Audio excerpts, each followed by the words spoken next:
Thanks a lot, Prateek. Thanks a lot, Shantanu. Thanks a lot, Satish, for taking time out to be part of this discussion. It's an extremely interesting and an important subject, inclusive design. And it's certainly a privilege for me to be the moderator of this discussion. So we have a little less than 1 hour for us to have this discussion here. I found the subject extremely interesting because the first question I asked myself was, isn't it very natural? Isn't it obvious? Shouldn't design be inclusive? And how can design be successful without being inclusive? And then I asked myself that, well, in spite of all what seems very obvious, the fact that we are having this discussion means that there somewhere is a bit of a gap between what we design and what we need to design. Okay? And it actually took me back to, when I had just started my career, and I started that in Maruti Udyog Limited then, now Maruti Suzuki. And we used to make a vehicle actually for differently abled people.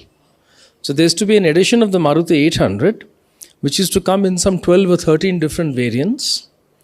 And I found that so fascinating that the organization actually took the trouble of identifying, the key disabilities or the key special abilities needed, and they actually made variants of the Maruti 800. And then I left Maruti and I came back after 7 years. I rejoined the organization and that variant was gone. Okay, and my first my obvious question was that why don't we sell that special edition vehicle anymore? And the answer was because it's not feasible.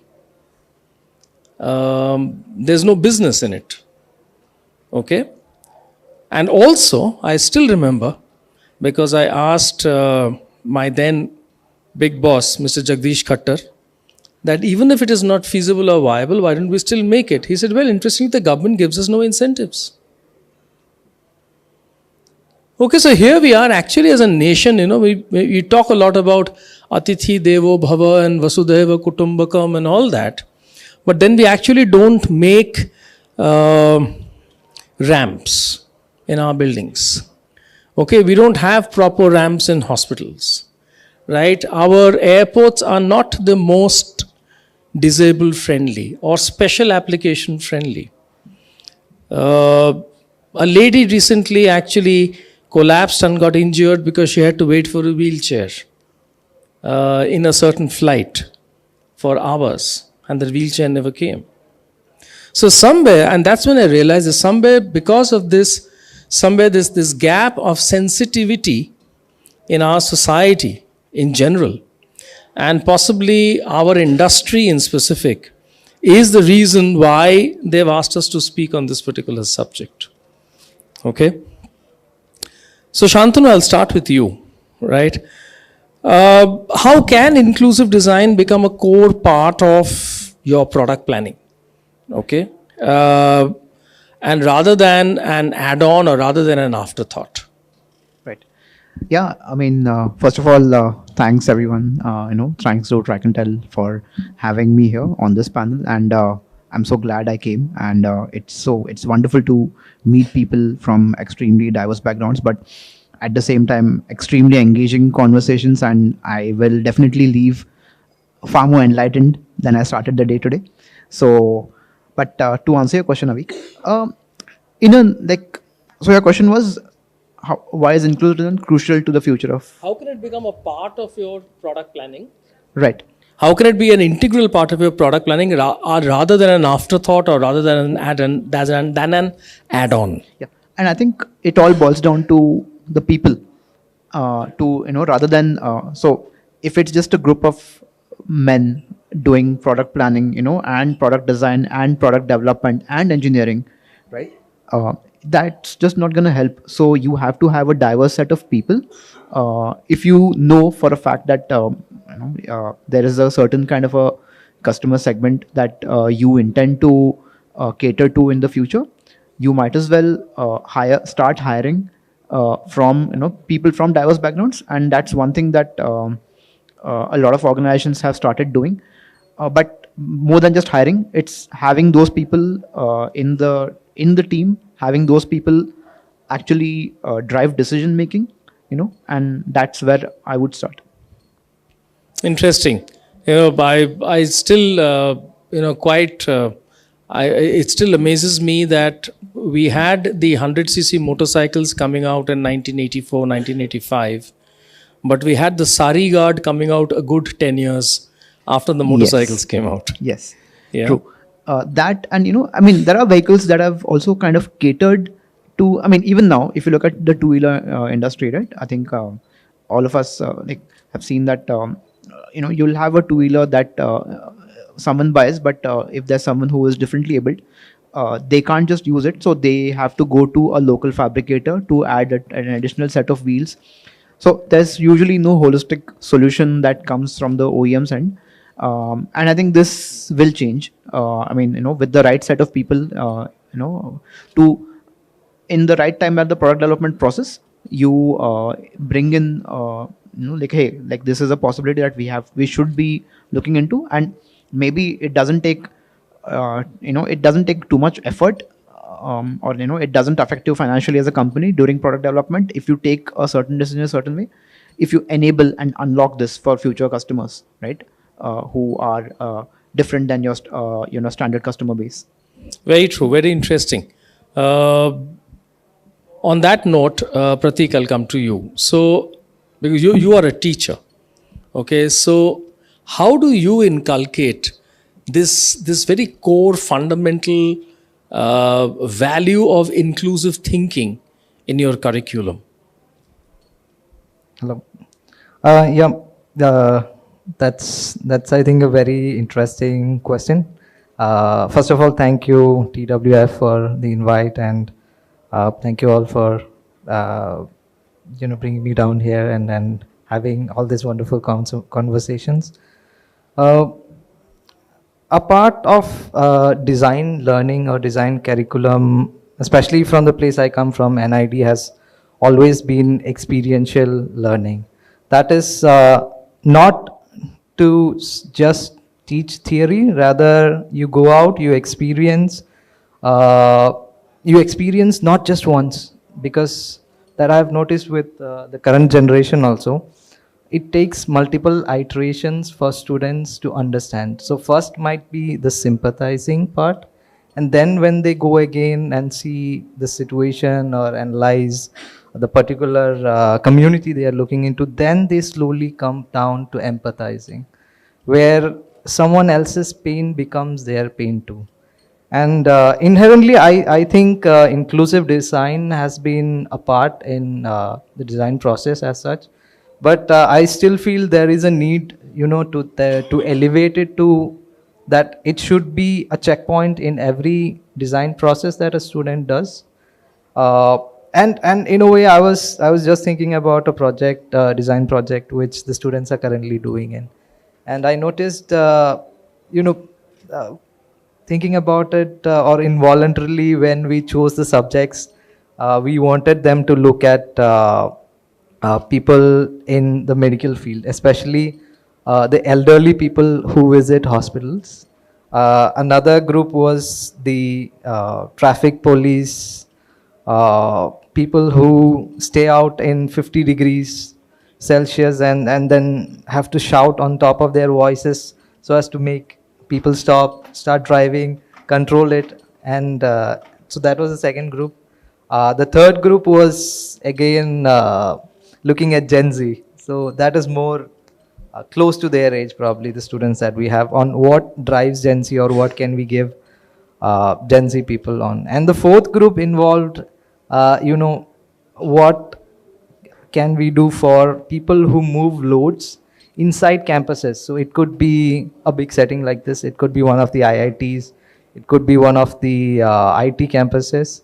So I think in a way, subconsciously also in the curriculum is pushing in a way to look at very diverse backgrounds of people. And as a faculty, we try to push them, observe more, be there, empathize, and probably I think for the new generation they might take a little more times that they have to go and observe, so that they understand that we are building for everyone. We have to consider for everyone. And once all these students, 4 groups, they have come back to the class, then a dialogue starts. And when that dialogue starts, they start comparing, okay, I met this person, he had this issue. I saw this old lady, and I saw this old couple who have been with each other for so long, but they still want to take care of each other, but they are not able to go on probably a 12-degree incline, which is as per regulation, but still they are not able to reach in this public hospital.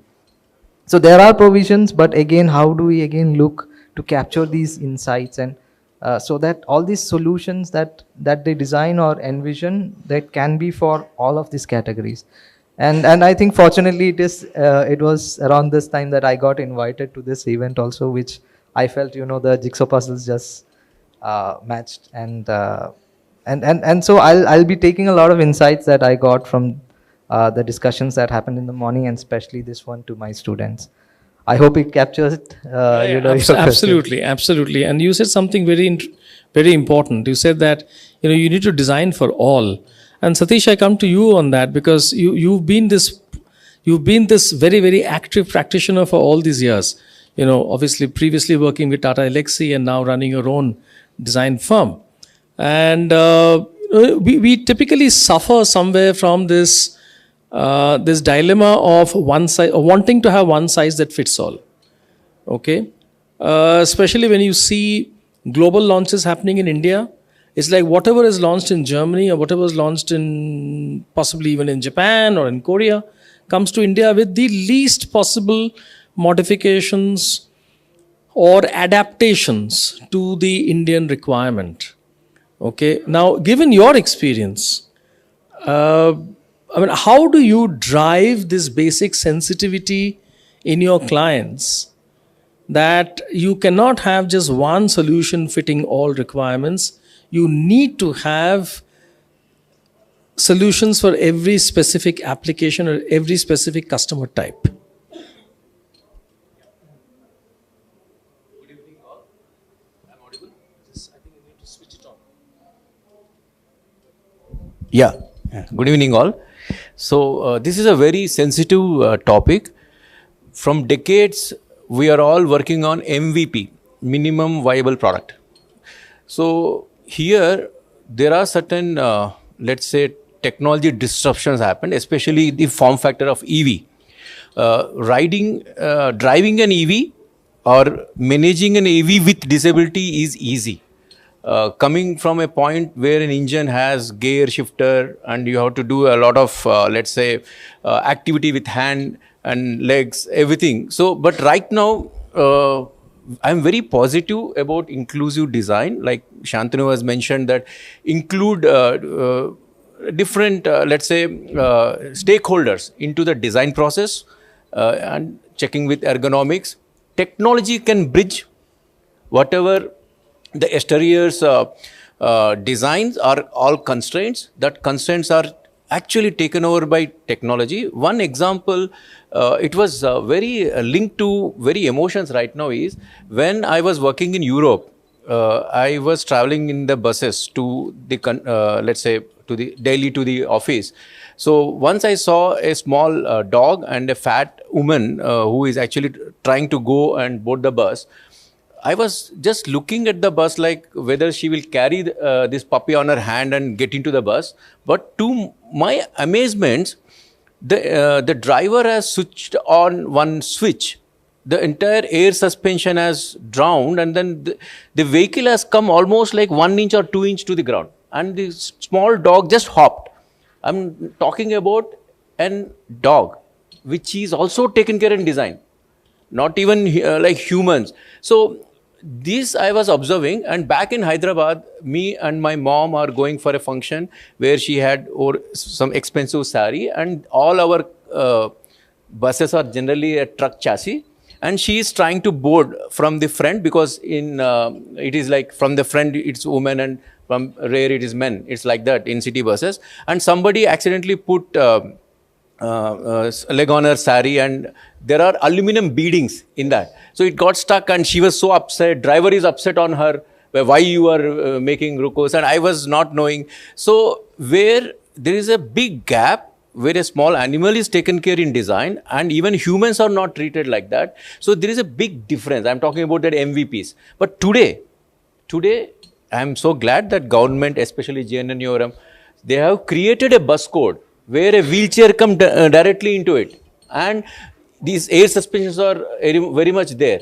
So with a decade passing on, even in personal vehicles like in cars and even in scooters, you can add a lot of value. This actually changes a lot for a disabled person. In Swiggy and Zomato also, they have created some kind of, let's say, contraptions where a person can deliver. So now, this inclusion is a must. I can say it is a must. It will give independence to a person who is disabled, and also gives a kind of an opportunity to interact with the world in a different form. Like, you are always confined to some area, like you're saying that ramps are not made and all those. These are mandatory in the building. Right now, the new India should look for technology in creating versions. For it should not be a version as a disabled version. If you say, like, it will be an aesthetic really good, as designers we can solve that problem. It can be used by anybody. It's not only disabled, it can be used by an ordinary person also. It can be a reverse trike kind of thing rather than a trike which is added 2 more wheels. So these are all coming to my mind, where the future looks like more inclusive, and it is enforced with rules, like government or in, let's say, other bodies can also help in doing it. Definitely public vehicles like trams, metros and everything should be taken care, and it is already taken care in a lot of things. But when it comes to private sector, where driven from price points, whether adding something is always price, but at the end of the day, the design can solve that problem. We can reduce the price by innovation, or using the technology, or creating a space. In fact, you're talking about 90s, where all bikes are generally male dominated. The moment that kinetic Activa has come, you can see so much of independence for female, and at the same time, it is not a female product, it is a unisex product, and that has driven to today's scooter revolution. On par with bikes, these scooters are actually in volume right now. Unfortunately, Bajaj exited that time, but on volume with them, and also it is thriving business for both men and women. It is more inclusive design for me as a two-wheeler than only pure bike form. These are my thoughts. Absolutely. What you said is so right. So I remember when I just started working and the Kinetic Honda DX was launched, so and it was a gearless scooter, right? And what people thought, so this was interesting. There was one part of my friend circle which said, this is so sissy. Okay, there's another part of my friend circle said, this is just so sassy. Okay, because it's so easy for me, it's convenient. Okay, and that is what I guess inclusiveness, or incorporating inclusiveness as integral into your entire product description and product planning is in the context of our industry. Coming back to you, Shantanu, given the fact that you guys are about scooters, okay? Now, while you guys get a kick out of the fact that, from a red light, my scooter zips off faster than a motorcycle, okay? Now, how do you use research? How do you use, what we have nowadays like insight groups and so on, to actually give you the right kind of insights which help you already design in inclusiveness in your products? So, that's first of all, you how let me get back to one, before even how, what you're trying to gain out of it, right? I think so. The basic set of questions that are asked to say a potential group of customers for the future, right? Or even a basic set of insights that are to be gained. So I think what insights to gain itself becomes a big, and again, lack of empathy, because everyone who's, say, if you're designing for women, if you're designing a vehicle that is meant to be unisex, but then the people putting all the questionnaires together are just men, right? And or so it's, I think that is one. But I think from a getting the right kind of data, just to answer your question about how getting, I think if we take a data driven approach where to disprove any suppositions that are previously made, about the importance of a certain, say, ergonomic factor, like the right seat height or the right handlebar width. So I think focusing on getting as much data as possible. First of all, India itself is a diverse country, and like every state, there are people of different sizes. There are demographic differences, there are geographical differences, and of course there are physiological differences. So getting as much data as possible, which is more objective, rather than just relying on subjective. I don't think that person looks uncomfortable, rather than that, but actually going, and understanding how they use a vehicle, seeing how they use, observing, following them, and these are things that are done in the industry, where you actually live a day in the life of a user with them. So you actually realize how this person starts their day, how this person drops their kids to school, how this person parks their vehicle, and how this person even goes and buys groceries, or how this person goes to office. And these are invaluable, but you have to get this in an amount that can give you enough objectivity. Right. What you said is so true. And you also mentioned about this thing about, how do you adjust ride heights? How do you adjust, the movement of the handlebar, and whether it goes back and front, front and back, whether it goes up and down, all those. So Prateek, coming to you, when you teach your students, and also for you as someone who's a teacher and who's also thereby constantly learning yourself, we always somehow take pride in this concept called jugaad, okay, which really irks me a lot, because a jugaad is basically an afterthought, right? And it is a patchwork. A jugaad is not a viable business solution. Okay, however much some of our key industrialists might be fascinated about jugaad, but I am not. So for you as a teacher, and also for you as a learner in parallel, what do you think are the methods by which you can actually bring in this certain level of modularity in vehicle design, okay, which allows for a simple vehicle in its modularity being far more sensitive and inclusive to different kinds of users and applications? This is, I think, very, very interesting, because the term jugaad often or very often comes up in each design project, or each project, when students are saying, especially they come up with a presentation showing, okay, jugaad, see how they have done, how some of them have solved. Okay, they have solved their problem. So you have I would say you have a certain amount of learning to take away from that, because those are people facing real issues, trying to solve them, probably with a band-aid, I could say, rather than welding. So one method in which we try to get around it is that to tell students and for myself to identify, okay, that is a real issue, and if multiple people are doing that, it is probably because something like that doesn't exist, or such a solution is not there. So you need to identify that and not just replicate that, but just go into why that person did such a process, and as a designer, how do you creatively think within your boundaries, and within probably the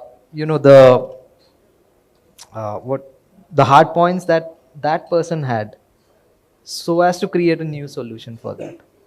And again, I would like to take a step back and also look at a process where I would say it's something called co-design, where we design with the actual people.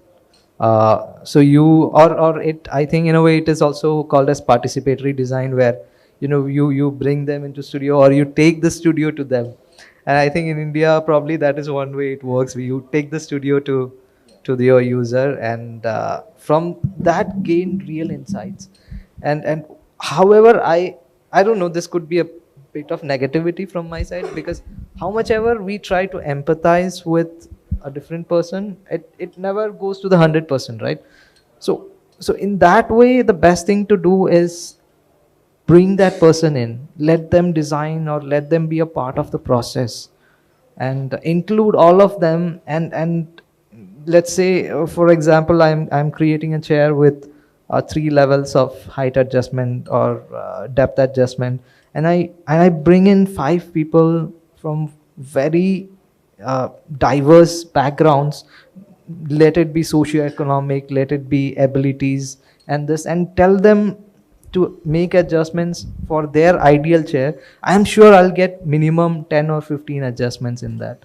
And probably at that point, before the student goes to, or we as a team go to design that product, if we are able to capture these insights and then probably make this product, then it becomes more inclusive. I wouldn't say 100% inclusive, because that is very difficult. But it would become that much more inclusive, so that everyone gets to use it, and the completeness of that design and the thought goes into it. So I believe that is one of the strategies we can use, and probably bring down jugaad in a way. And I also feel sometimes the people who invent these jugaads are also designers from their own point of views. It's just that probably the methodologies and other things are, they do it in a way they understand. And so it is again, I feel a responsibility as designers, as mentors, to subject these to the students and next generation, and tell them to take it up as a challenge and do the right thing. I believe that's somewhere close. Yeah, I mean, what you said is so true. It's actually about this entire thing of co-designing, co-creating. And Shantanu, you wanted to say something. I think the only thing I wanted to say was how I resonate with the misuse of the use of jugaad as and the celebration of the term, and a lot of it is born out of people not getting the right kind of functionality out of what they currently have, and them having to creatively find a way around it.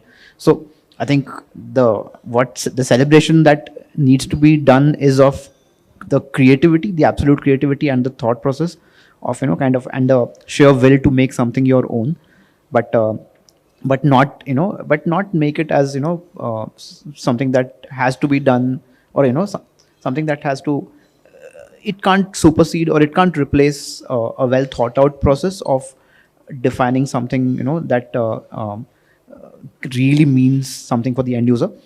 Phone mounts on motorcycles, where yes, which is it's necessity from a navigation point of view.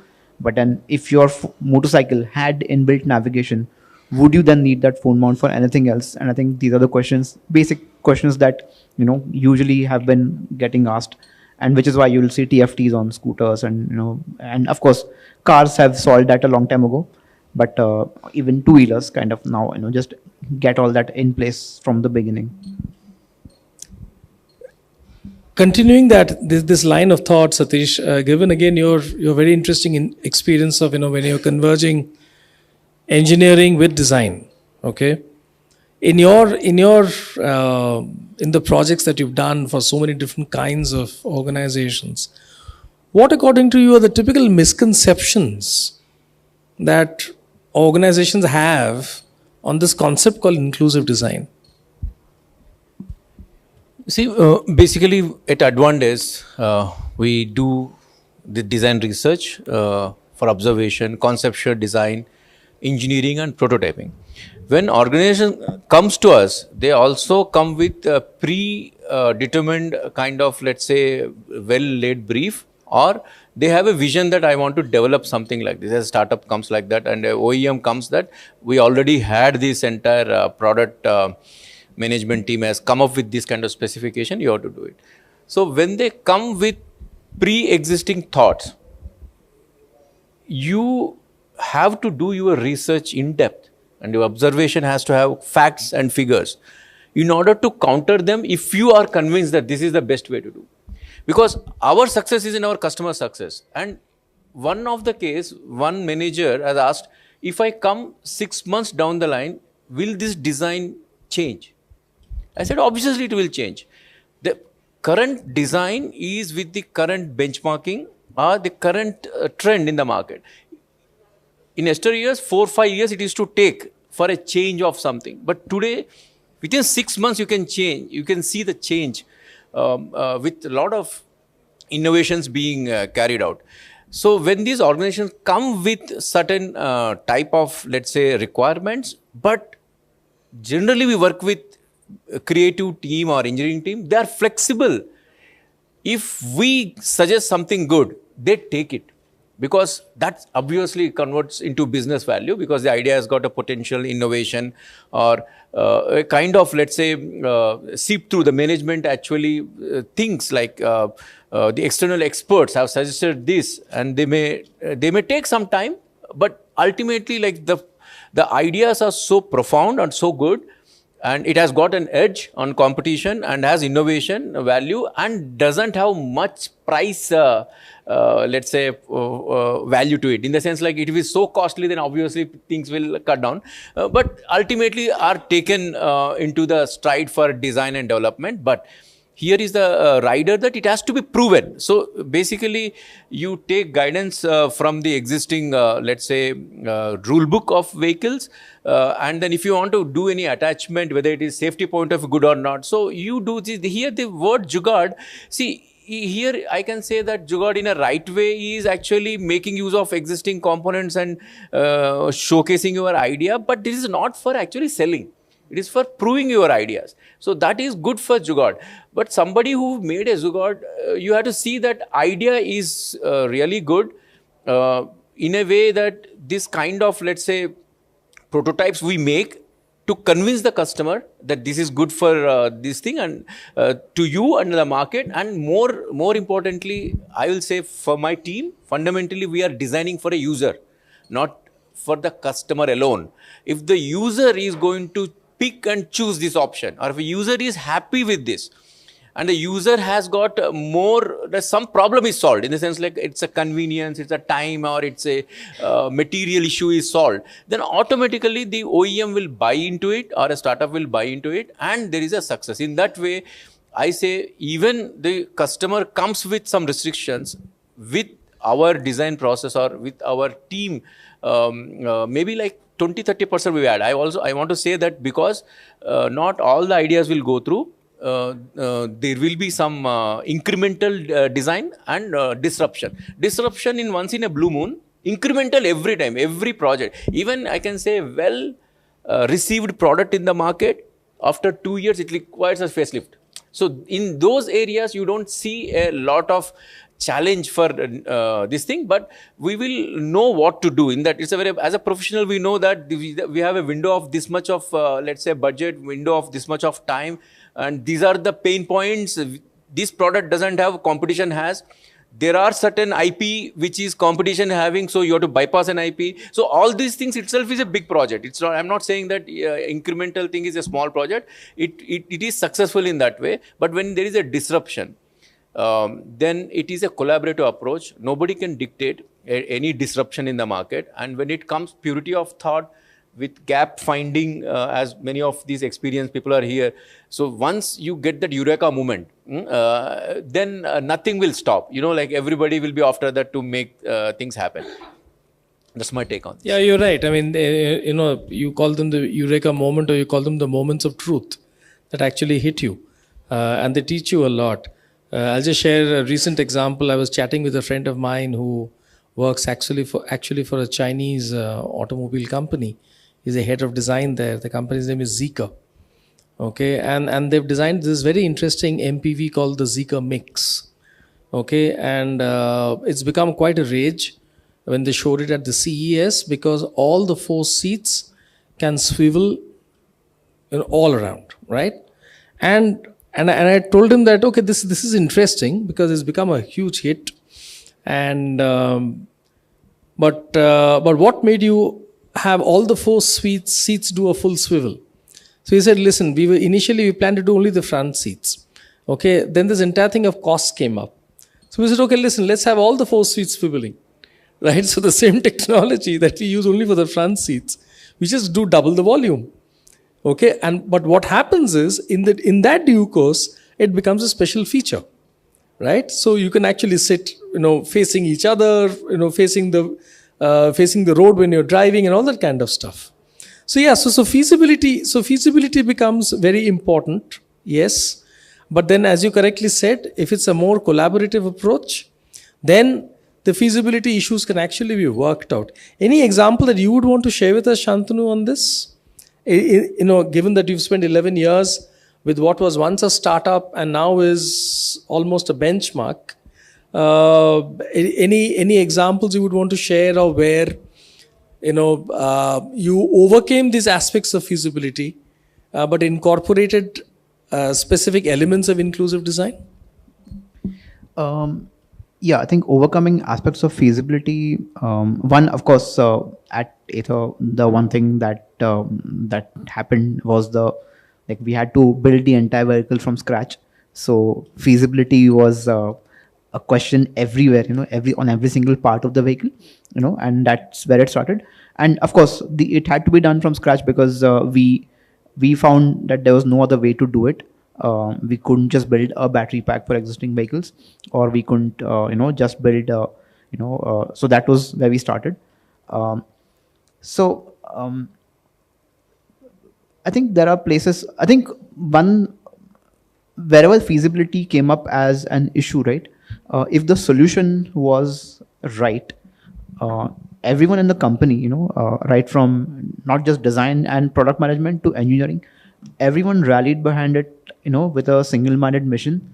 And I think the benefits of us being a far smaller company, at that point was such that everyone rallied behind it, and we were able to. So I think, and one such decision, of course, was how making sure that what happens on your screen, what happens. So now that we didn't have a conventional speedometer console, but we had a TFT touch screen there, right? So making sure that you maintain the right kind of contrast, the right kind of legibility, readability, and bringing in the right kind of talent to work on these areas. When you say design a sound for a vehicle that is essentially silent, how do you kind of even go to the depth of sound design where it is even for, say, other people on the road, when you have the opportunity to create a new indicator buzzer sound which you can switch on or off, now that everything is digital and controllable by you, how would you design that sound? And how would you design it from the point of view of making sure that it's not jarring to people on the road like any other buzzer beeper, but also cuts through traffic noise and everything.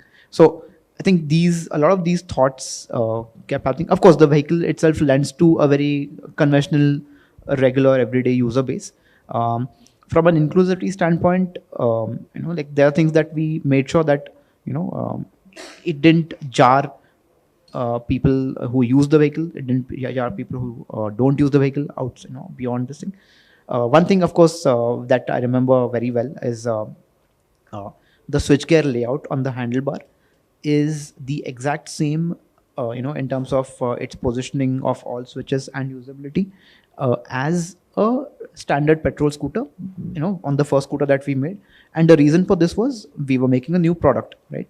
And there is a steep uphill battle in terms of making this a compelling product for a user who has previously not used this product. Now, when the switch happens from, for someone from an ICE scooter to an EV scooter, would you want something that technically might be better, but then it takes a steep learning curve, and that alienates that end customer, and that user.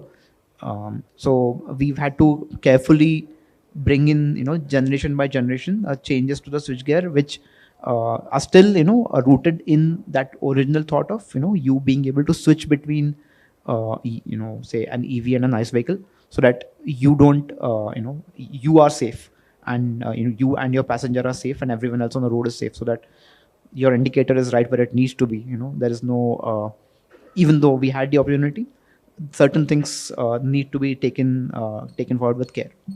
Yeah, this is so interesting, because again, such an interesting example of inclusive design, where what you're saying is, when you're actually helping your user or your owner actually transition from one technology to the other, okay, you are not trying to overburden the person, okay, with just bells and whistles just for the sake of it. Okay, Yes. so this is again a very, very high level of sensitivity. Prateek, coming to you, a vehicle doesn't exist in isolation. Okay, there's entire ecosystems around it, the infrastructures around it, and our infrastructure, though it's improving, is still a long, long way to go. Right, even in the best of the cities that we have in our country, the infrastructure in that very city is also not predictable. There'll be some areas where it'll be very good. There'll be some areas where it'll be really bad. Okay.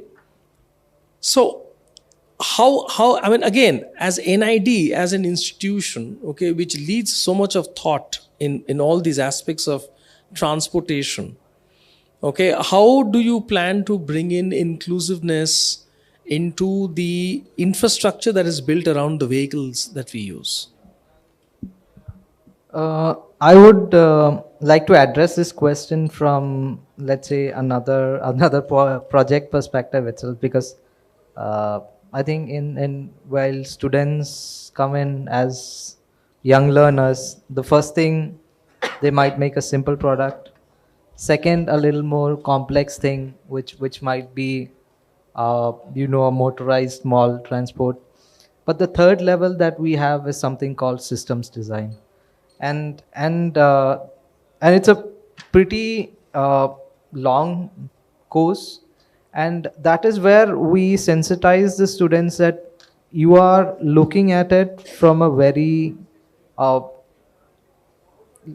over the earth vantage point, like a bird's eye view of the whole system. So you are not looking at a bus or a bus stop or an auto rickshaw or a two-wheeler in isolation, but you are looking at the whole transportation system.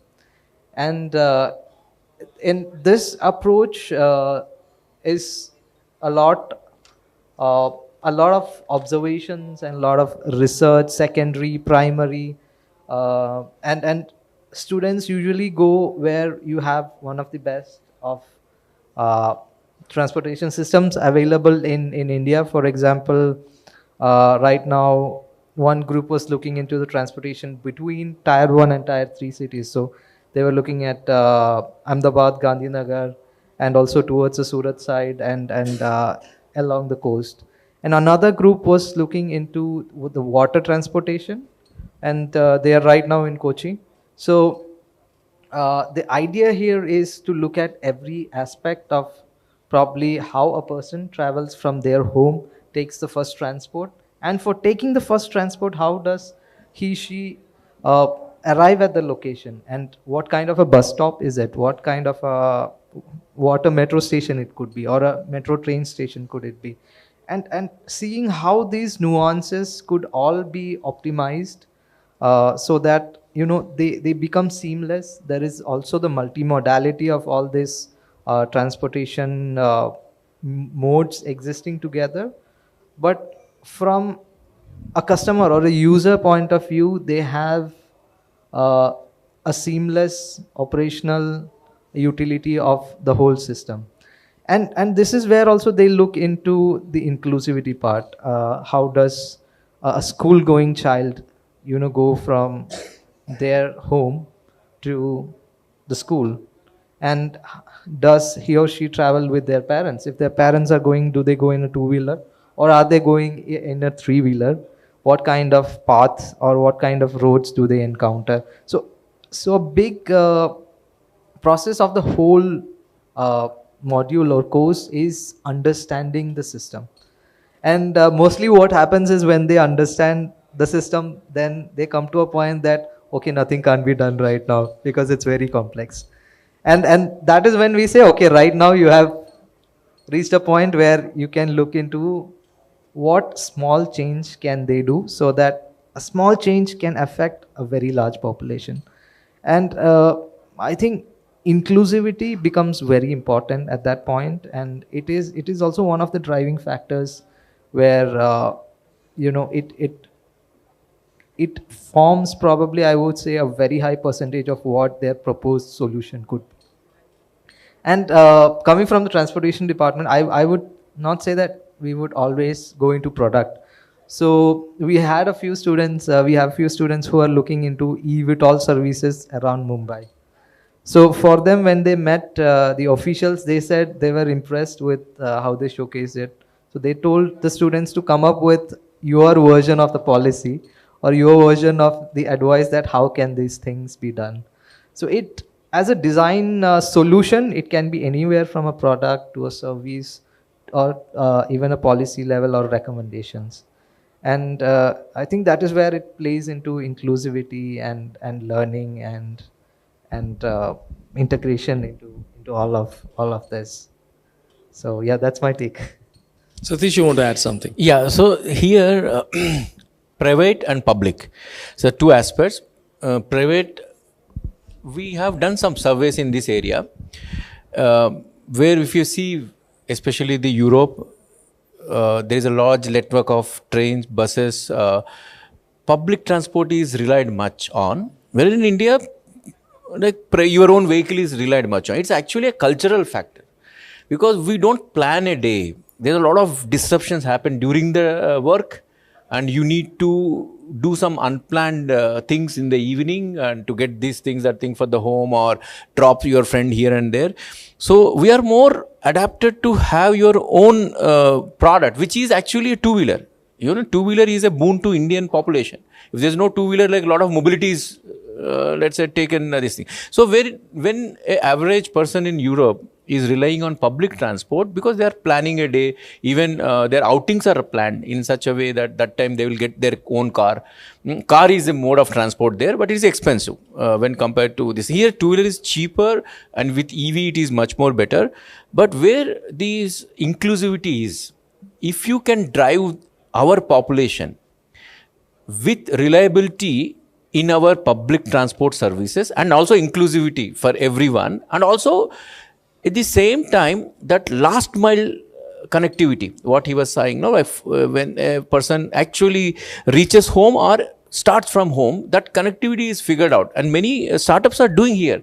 Whether it will be a service-based e-rickshaws in Delhi, which is popular, which I say it's a very good last mile connectivity, which has not very much replicated in the south or in other places. But we see that this can be a model where it is affordable transport, where in India it drives a kind of a growth, that the more mobility is actually growth and prosperous. By the way, if you are just sitting at home, it's not prosperous. So here I want to add that private is taken care in India. The public systems need to upgrade. What let's say in NID also they teach is different touch points, where whether you are waiting at a bus station, the information you require, what is the next bus are coming, and where is then bottleneck is happening. Today the technology can solve these issues and push, or let's say attract people to use public service transport, and thereby it is actually good for economy also, in a way that it reduces burden on the let's say other infrastructure that is to be needed. That I just wanted to add. Yeah, what you said is so important, because that entire ecosystem, unless we put focus on the entire ecosystem, you know, the specific parts of the ecosystem also don't grow. Okay, and you know, talking about public transport, well, I guess we are currently at a situation where our bus penetration is just 1.6 people per thousand, 1.6 buses per 1,000 people. Okay, and it is, I think, it's a matter of shame for us as a country, a country which admits to the fact that we are a poor country, but still, even today, close to 35 million people walk to work. Okay, they don't have a mode of public transport. That's where we are, which is where inclusiveness has to play such a crucial role.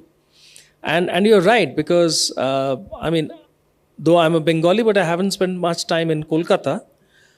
But Kolkata to me is a very unique city which actually mixes road, train, water to actually move. So if I have to go to Howrah station and I live in Kolkata, I can actually take a bus or I can take a taxi, get off at a particular spot, take a minibus, go to Babughat, take a ferry to cross the river, go to the other side, and then take a three-wheeler and go to Howrah station.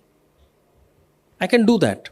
You also took a very interesting example of Delhi, because I was personally involved with the previous government in working out its multi-mobility solutions, where they created this concept called the Mohalla bus. The Mohalla bus was that very idea, where you have the main bus network, then you have the Mohallas. Okay, so if you stay in the inside of Nazafgarh, your DTC bus will not reach there, but you get off at the DTC bus stop. The Mohalla bus takes you closer to home. From there, if it's a nice winter day, you can walk home, or you can take an electric three-wheeler and reach home. The idea was as to how we can have one card, one mobility card, where you could put some money in that card, and currently you're using it in the Delhi metro. The idea was to link it, the metro, link DTC, link the Mohalla bus, and also at one stage link all the three-wheelers in the city.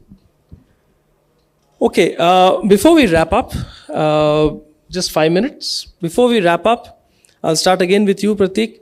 2 things that you would do yourself as a teacher in bringing in greater inclusiveness in mobility. This is again coming back to probably co-design, where I would bring people from diverse backgrounds, make them visit the studios or make them come into the classroom and ensure that students spend quality time, not just within the project, but also hearing them out, hearing their thoughts, and figuring out. So that is one thing that I definitely would love to do, so that on that it also touches a lot of empathy, but also on terms of inclusivity, and in terms of process also, how can you understand from a person, because this actually happened to me also. I was teaching and I went to one of the design studios where a head nurse had come, and she said, I had taken care of more than 1,000 deliveries, and during my time I have ensured that nothing has happened to a patient ever. And we were all so impressed by the stories that she had to say, and it shook me and my colleague by surprise, like, why aren't we inviting? And the next thing we did was like, tell her, please you come to the class. So yeah, that is one thing. Did you ask for 2? Yeah, 2. So co-design is 1. Co-design is one. Another term in terms of inclusivity is probably always having a checkbox in all of the processes that you do, that whether it be in the thinking stage, whether it be it in the model making stage, or anywhere possible, have inclusivity as a main checkbox that you have to deliver, even when you are giving a presentation, for example, or like a project showcase. So yeah, so these 2 things from your end. So co-design and checkbox. Shantanu, 2 things. Inclusivity in vehicles, from the word go, right?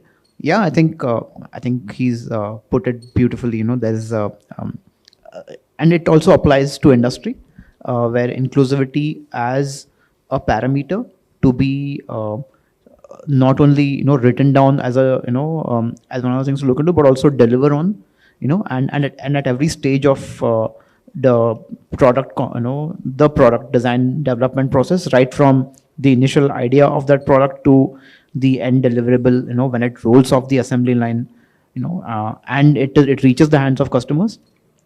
even like I think it could even go down to the extent of how does a customer say walk into your experience center, your showroom. How does the customer uh, what does the customer expect when they take it to a service station, right? Does a service station feel while as a man, I'll just go take my vehicle to service, I'll just drop, but does it feel safe to everyone? Does it feel safe to a woman? Does it feel safe to a younger person? Or does it feel welcoming to an older person? I think all these have to be thought through at every single stage. um, Yeah, so okay, two things from your end: parameter, being a parameter, and the customer experience that you create. I mean, at every single touch point. Absolutely. Vehicle, Satish, product, ecosystem. two things that you would do. For inclusive design, see, one is definitely focusing on user needs and projecting with business needs. And second thing is overcome fear of failure. Mostly designers don't push the ideas because it will be rejected by management. Anyway, it's okay, but still is for a better inclusivity. For larger population, let us fail, but these ideas will be heard after some time. Maybe not in this product, maybe in the next product it will come. So my two things are focus on user needs, aligning with business leads. Second is overcome the fear of failure in at least proposing the ideas and solutions. Okay, so two things from you: aligning user needs with business needs and overcoming our fear of failure. Well, we have run out of time. Thank you very much. Thanks a lot, Prateek, Thank you. Shantanu, Satish.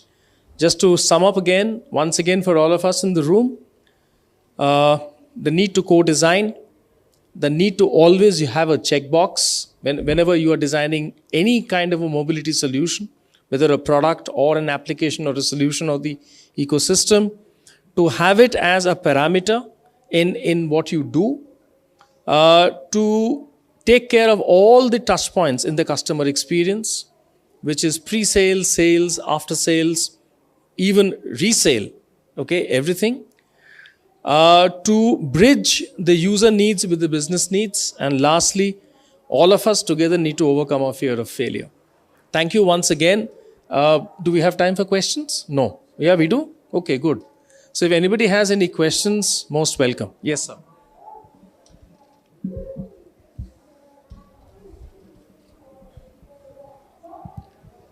So my question is for two different segments. One is for two-wheelers and one is for three-wheelers. For two-wheelers, when we talk about design inclusivity, are we talking about gender-neutral designs for vehicles? Because those are clearly two different product markets. One is male-dominated, one is female-dominated, one is because of the way that the vehicle are supposed to be driven. Number two is for three-wheelers, when we talk about design inclusiveness, are we also considering patients, older people who can't get into a rickshaw in the time of emergency? Not everybody can afford an ambulance when it comes. Do we also want to target that when we talk about design inclusivity? Thanks. So I'll talk about two-wheelers first. So while you said, there could be a segment of the two-wheeler industry that caters to, products that cater to a far more male audience. And as a product, there could be a set of products that cater to an audience comprised majorly of women. But one other important factor that I've personally learned over at least a decade and a half in industry is that India is a country with a very strong set of family values, and the family unit is very strong, right? And a majority of the country, a large majority still lives in joint families, where it could be one scooter or say two scooters, but the same exact thing that has to serve a multitude of people in the family, right?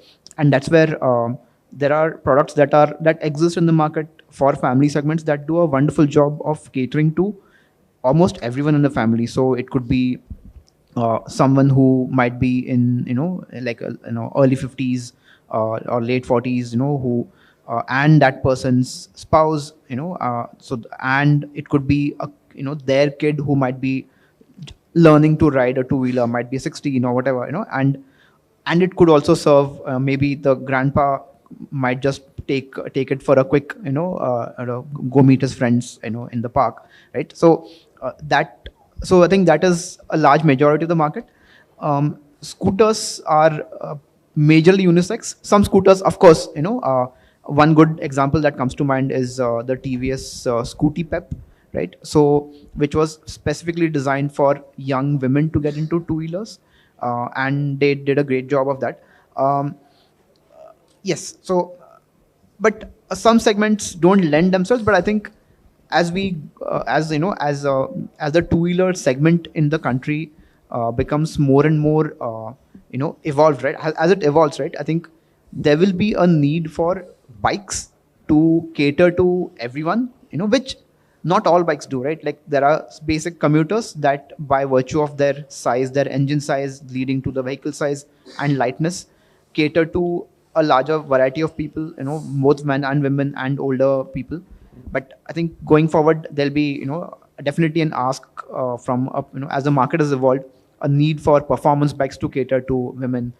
I think if you look at Europe, right, there, there are people who used to ride, who have been riding two-wheelers for the past, since they were teens.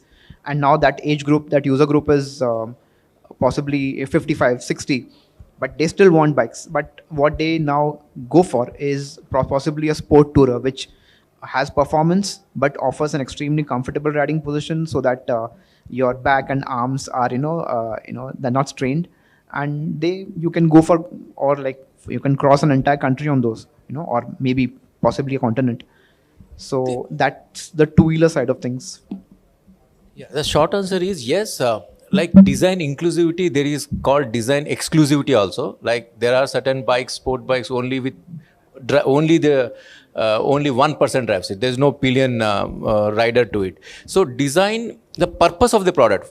You mentioned about auto rickshaw. There's a very good example. Many people will use it, and especially if ambulance is not there, it's a good. Even I think Mr. Khan, he was stabbed. He was also taken in auto rickshaw to this thing. So if you see that product definitely required design inclusivity, and as a designers, we need to put thought like how easily like old age person or somebody in emergency can rush into this thing. But if you talk about scooters, bike, the purpose is different. You need to add all the unisex products with an idea of a challenged person also using it. That is a good way to start with. But not every product you impose all these ideas is not going to work. It's like somewhere down the line, the auto is a good example. Those things are definitely to be touched, and from anybody is listening to this conversation, definitely can look at design inclusivity and redesign the auto in a much more better format. That is my take. Just a small point I would also like to add to this conversation, because as we are saying, something that was like the Scooty Pep or the Activa I, because it was designed keeping into mind the women, it has also catered to another segment of men also. So that is where once you create certain products which might not be bought by the target audience, but that creates an accessibility where someone else looking for similar things could actually buy it. So that's, I think, a part where accessibility also comes into play, and inclusivity also in this way. While, or sometimes you might think, okay, I'll create a ramp and for people who are differently abled, but I have also seen myself right now using the ramp more than taking the steps sometimes. So once you design for inclusivity or accessibility, in a way it becomes easier for everyone, or at least a majority of us, to use it. So that's another tangent to that. I'm sorry, and thanks for that. And I'm sorry, I'm just at the risk of extending this conversation and making everyone wait. Just going to add one example that I've always liked, which is completely non-automotive, but it's one of my favorite things. So, of course, I'm not very young, yeah, 1 second. So, sorry, just done. So, I come from a time when, like computers, I was a teen, and then computers were still new, personal computers at home, right? But we got one, and my dad would use it for his office. I would play on it. I would use Photoshop and all that. And then we tried to get my mom to use it. Okay. And then she did use it for a while, and then she just like didn't want to use it after that. It was a typical PC, right? Cut to 20 years later, not 20, not even like 15 odd years later, she has a smartphone which she uses far more than any of us in the family ever do, and she utilizes it to the max. So she messages her old friends, I mean, of course, on WhatsApp. She finds recipes, and then she gets ebooks and music and all that. And so basically it wasn't her fault that she couldn't use the computer. It was the format of the product which didn't lend itself to her, and now she has a computer in the palm of her hands, right? I mean, that's how I look at it. Thank you so much, everyone. Can we have a huge round of applause for all the panelists and moderator? Thank you so much, everyone. Such a great sessions we had today.